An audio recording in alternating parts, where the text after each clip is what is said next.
Straight ahead on CCX News, it's official. Brooklyn Park's Tater Daze Festival has a new home. Plus, another cold weekend ahead. Bundle up and be smart when temperatures plummet below zero. But first, it's the season to give, and Minnesotans do it well. It's an all-in. Minnesota knows how to do this. How nonprofits depend upon your generosity. CCX News starts right now. Hello and thanks for joining us. It might be the season for giving, but a study out this month shows Minnesotans are always ready to give. We rank number 3 as the most charitable state, right behind Utah and Maryland. And Shannon Slatton shows us what that generosity means to local nonprofits who see it firsthand. Minnesota's landscape might be cold, but its heart is warm. Even in the cold winter months, Minnesotans don't hesitate to give. It's just one of those extra ways that we bring joy to families that are having a hard time this holiday season. These toys went out to families before Christmas, but Seep says the sheer number of items in this year's Santa's Workshop is a testament to the generosity of the community. Our community is amazing, and one of the things that brings me a whole lot of joy working here at Seep is it's about your neighbor helping your neighbor, and people came from all walks of life to say, I just want to be able to give a kid a little piece of joy this holiday season. Hickok says this year more people and businesses signed up to have toy drives. We will be serving 2,100 children this year, which is about a 25% increase for us. Nonprofits like Seep and Brooklyn Center depend upon people giving back so they can help families in need. Minnesota ranks high in both the amount of donations and the number of volunteer hours donated. We are so lucky to be part of that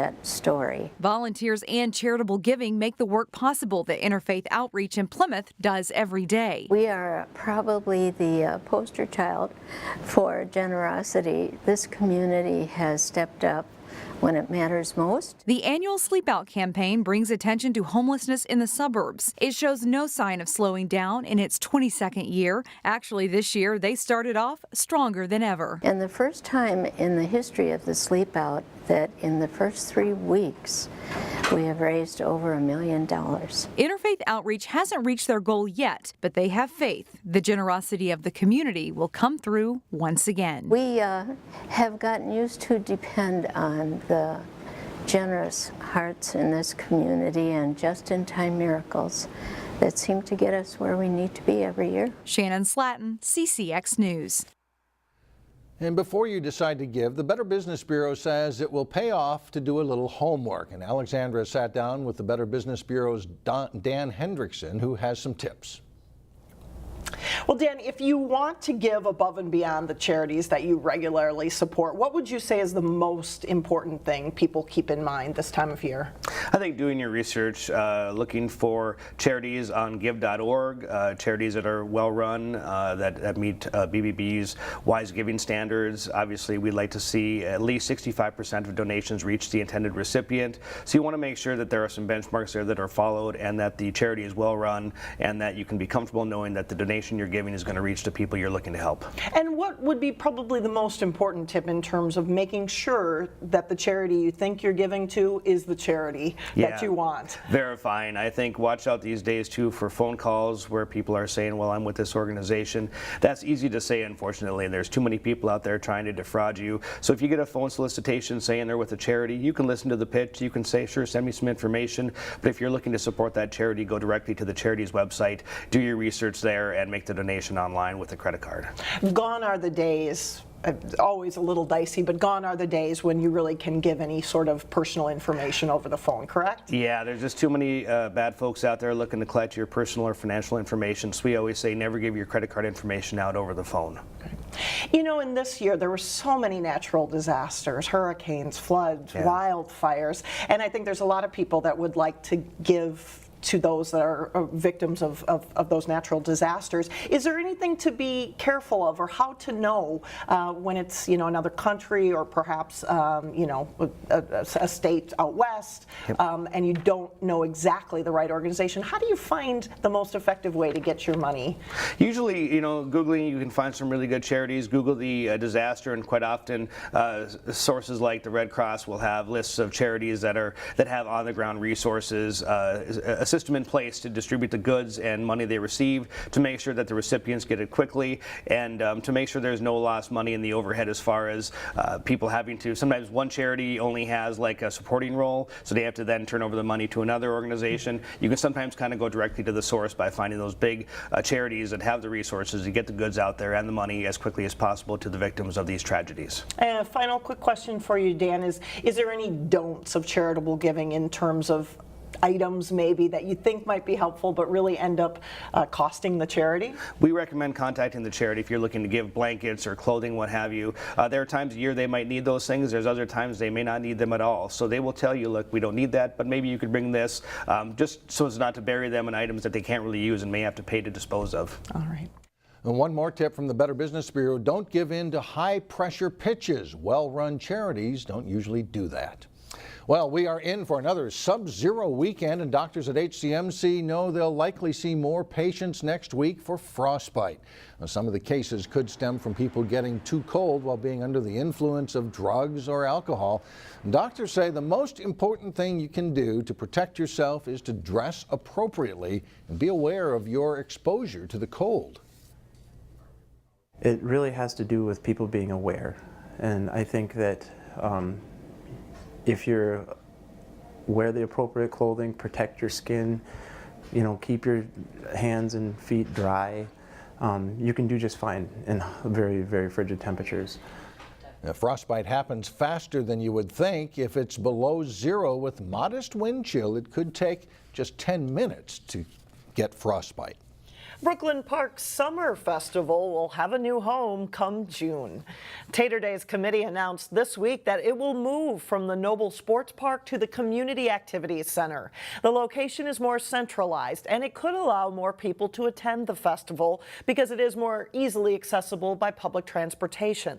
Plus, activities could be moved inside if it rains. Council members commented on the plans to move when they were first proposed earlier this month.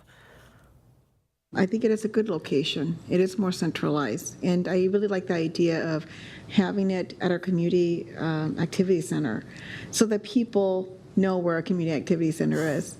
We'd be surprised how many people actually don't know we have one. But I just want us to go into this with the understanding that it still needs to feel very community oriented, because at the base of it all, our community, not just the city, needs to have a say in every piece of this.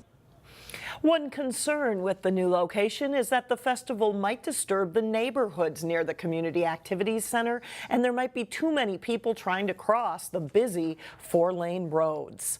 Two things that will remain where they are include the parade and the spud run for logistical reasons.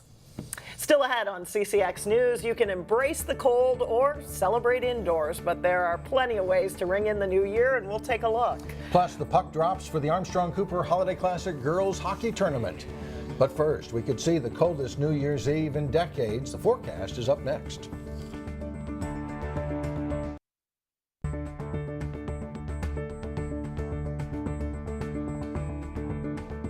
Well, here's something to think about as the year comes to a close. Hennepin County says an unprecedented number of taxpayers are prepaying their property taxes for next year following changes in the tax law that take effect in 2018. So the county has extended hours to do that. They'll be open on Saturday from 9 to 2 at the Government Center downtown. You can pay up to the amount that is on your Truth in Taxation notice that was sent out in November. Well, if you are looking for something to do this New Year's Eve on Sunday, there is no shortage of choices. That's right, from indoor to outdoor activities to ones for the family or an adult night out. We have got a full lineup of choices in this weekend showcase. Let's start with the cold, hard truth about this New Year's Eve. It will require some layers. Here we go. So why not enjoy the ride? You know what? Cold is part of our lives and we need to embrace it. If you're feeling bold, Elm Creek Park Reserve in Maple Grove is open until 10 p.m. Sunday night. dress for the weather, and enjoy snow tubing, skiing, and snowboarding. Sure, it's cold, but the fire in the chalet is always warm, and there's an added bonus when the temperatures drop. The advantage of it being cold is it's not as crowded, so there's less lines, so you can get out and get your full enjoyment out of it. If staying indoors sounds better, there's a New Year's Eve party for the whole family at the Maple Grove Community Center. It's a great activity to get the family together and bring in the new year. Starting at 2 p.m. Sunday, you can go swimming, ice skating, crawl around in the Maple Maze, or take a leap on the inflatables and let your hair down with the kids. Crafts and music. We have a DJ that comes and plays, and they dance. They are great with the kids. There's even a countdown to the new year, though this one is bedtime friendly. At 5:45, we have a balloon drop in the gymnasium. That is the highlight of the day. It's a great time. I think there's going to be a lot of venting. Local comedian Tiffany Norton is ready to say goodbye. The overall theme is let's put 2017 to bed, I think. Norton and a lineup of funny women are bringing their humor to the New Hope Cinema Grill Sunday for an adult show that finds humor in the everyday. She said, Mom, I thought about this. I just want you to know that you're my best friend. And I was like, oh my God, she is just like me. She has horrible taste in friends. Winner of the City Pages 2016 People's Choice Award for Best Local Comic, Norton admits her humor is personal, family, marriage, and motherhood. But it's not just for women. You know, I know it's been a rough year for men, but we still like you. It's okay. Come. You will not be accused of anything. Hopefully.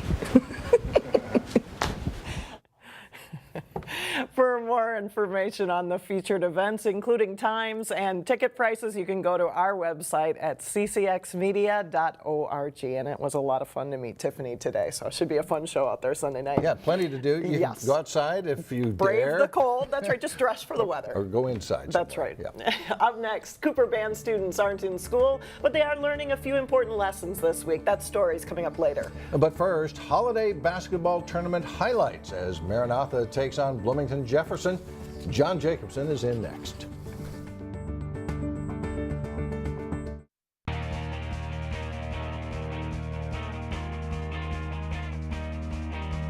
I'm John Jacobson with sports. For the 22nd year, Armstrong Cooper is hosting a holiday girls hockey tournament. Goalie Kaylee Launderville and the Wings meeting Wilmer in the tournament quarterfinals Thursday. Wilmer turns it over late in the first period, but the Caitlin Quinn shot sails wide. It's a scoreless game through one period. The Wings play well in the second, but Olivia Adams is denied on a good scoring chance here. And despite being outplayed in the period, it's Wilmer that breaks the deadlock. Madison Garberding sending it on goal. Her shot is in. Another look at how the puck sneaks through, and it's 1-0 Cardinals after two periods. Elsa Brewstel's team has had trouble scoring this season. They can't get the tying goal. Wilmer holds on for a 1-0 win. The tournament continues Friday and Saturday in New Hope. The Maple Grove girls capture a tournament title. The Crimson and host Edina were tied 3-3 through overtime of the championship game of the Walter Invitational. Maple Grove ends up winning a shootout to take the title. Edina had been ranked #1 much of the season. Breck bounced back from a semifinal loss to Maple Grove to take third place. Most of the top girls basketball teams in the area are playing in holiday tournaments too. Maple Grove headed northwest a few exits on I-94 and played in the St. Michael Albertville tournament. They faced the host team in the first round. Mark Metcalf filling in for Crimson head coach Mark Cook in this one, who was at the birth of his daughter. Pretty good reason to miss a game. St. Michael Albertville starts strong. Whitney Dole pops a three. The Knights go up early 9-4. Mackenzie Kramer passes ahead to Lily Tennyson. Back to Kramer. She lets it fly for three more. And a 17-5 STMA lead. Kramer scores 12 in the game. Maple Grove tries to come back. Rebecca Tyler with a three, and they're within 8.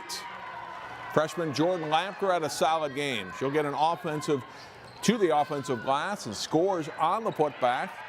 Maple Grove still trailing though. Late first half, Lampker closely guarded, but she's able to turn the corner and get to the lane and score, and the buzzer-beating layup Lamper scores 18. The Crimson trail by 11 at halftime. Second half, they go inside to Katrina Tice for 2. Maple Grove within 9. The Knights play well. Kramer to Vanessa Alexander. She scores. St. Michael Albertville wins 60-47. STMA plays Edina for the title. The Maranatha Christian Academy boys basketball team beat Moundsview in overtime Wednesday to reach the championship of the 4-team Bethel Holiday Tournament against Bloomington Jefferson. MCA takes an early lead in this game. Bijan Newbern stepping into the passing lane for the steal. He takes it all the way for an easy 2. Off a missed shot by Makai Harut, it's Newbern getting an offensive rebound and put back for 2. Mustangs lead by 3 at 15-12. Maranatha will miss on an outside 3, but Hakim Daniels will rise up, gets the offensive rebound here, and then they'll dish underneath. Newbern scores again, and he's fouled. He had 17 in the game. Tavares Rex Wessa forces the Jaguars turnover, and he'll take it the distance for a layup. He scores 13 in the game. Maranatha up by 3 at halftime. Second half, good patience by the Jaguars with an extra pass leading to 2 in the paint for Isaiah Watts. He leads all scorers with 25 points. Jefferson is up 38-36. This one's close all the way. Daniels to Ricks for a jumper and 2 more. Maranatha back in front, 46-43. But Jefferson hit some big shots down the stretch. Owen Campbell with the 3-pointers. The Jaguars pull out the win late. 61-54 Jefferson is the final. Live girls basketball tonight, Friday on CCX at approximately 7 o'clock as Park Center hosts Minnetonka in the Park Center Holiday Showcase Tournament. Alex and Mike, back to you. All right, thanks, John. Up next, students from Cooper High School are bowl game bound. We will tell you where the band is marching and what else they're doing when we come back.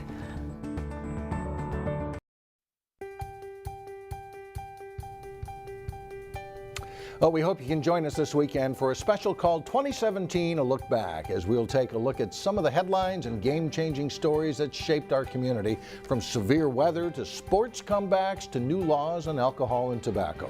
The Year in Review show begins at 9 p.m. starting on Saturday. Well, students from Cooper High School won't be around this weekend for the cold weather. They headed south to perform at the AUTOZONE Liberty Bowl in Memphis. The Marching Hawks boarded the bus in negative temperatures the day after Christmas, and since their arrival in the Mid-South, they've toured Memphis sites like the Pyramid, the Civil Rights Museum, and of course Graceland. They also went to a rodeo, and Friday they will parade down Beale Street. The Cooper Band is set to perform Saturday to a sold-out crowd in the AUTOZONE Liberty Bowl halftime show as Iowa State takes on Memphis, and they will perform a medley of Twist and Shout by the Isley Brothers. That does it for us. Thanks so much for joining us. Happy New Year, everyone, and we will see you around in 2018.